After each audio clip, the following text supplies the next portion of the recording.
पूज्यपाद पद्म विभूषण जगत गुरु राम भद्राचार्य महाराज जी का भव्य जन्मोत्सव राजस्थान के चूरू में मनाया गया। ये चित्रकूट स्थित जगत गुरु राम भद्राचार्य विकलांग विश्वविद्यालय के संस्थापक एवं आजीवन कुलाधिपति भी रहे हैं। आपको बता दें कि स्वामी राम भद्राचार्य महाराज 22 भाषाओं पर अपना एकाधिकार रखते हैं। वे संस्कृत, हिंदी, अवधी, मैथिली और कई अन्य भाषाओं के लेखक भी हैं। उन्होंने 4 महाकाव्य कविताओं सहित 100 से अधिक पुस्तकों एवं 50 पत्रों को लिखा है। उन्हें संस्कृत व्याकरण, न्याय और वेदांत सहित विभिन्न क्षेत्रों में उनके ज्ञान के लिए स्वीकार किया जाता है।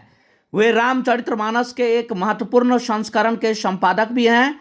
वह रामायण और भागवत के लिए प्रसिद्ध कथाकार माने जाते हैं। इनके कथा कार्यक्रम भारत और अन्य देशों के विभिन्न शहरों में नियमित रूप से आयोजित किए जाते हैं।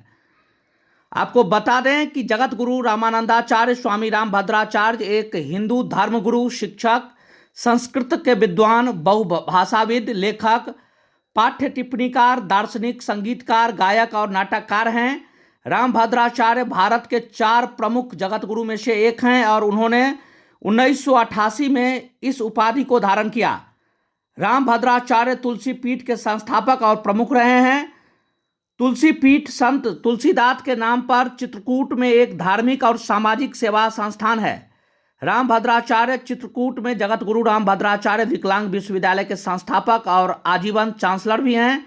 इस विश्वविद्यालय में विशेष रूप से 4 प्रकार के विकलांग छात्रों को स्नातक और स्नातकोत्तर पाठ्यक्रम प्रदान किया जाता है। राम भद्राचार्य 2 महीने की उम्र में अंधे हैं।